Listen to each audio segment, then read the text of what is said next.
Among the 17,000 red lights, 2,500 red ribbons adorn the Diocese of Brooklyn's Christmas tree. The same number of Christians murdered for their faith worldwide every 50 days.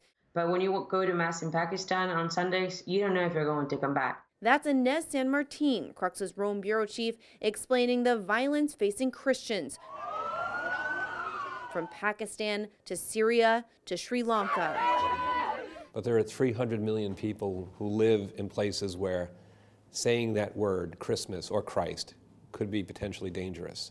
Ed Clancy works for Aid to the Church in Need, one of the biggest organizations assisting persecuted Christians. The worldwide problem is spreading from 108 to 143 countries in just 3 years. This is all over the world. It's not exclusive to the areas of the hotspots that we talk about in the Middle East, South America, or in Asia. It's not just from Islamic extremists. Christians around the world are facing all different types of persecution. Persecution can take many shapes and forms. Father Christopher Henyu recently spent time in China, where the government closely monitors religion. I noticed in China that which we take for granted here in America, the ability to profess our faith even on the streets.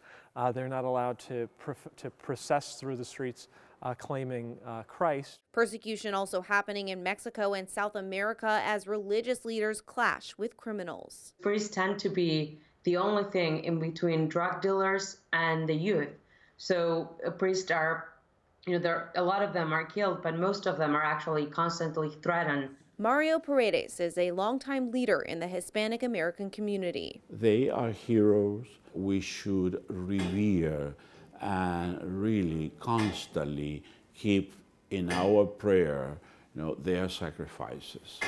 This year, there's a way to do what Paredes is asking. Just like the Brooklyn Diocese tree, Aid to the Church in Need is asking others to keep a red ribbon on their tree, a constant reminder of those who face all kinds of Christian persecution around the world. Emily Druby, Currents News.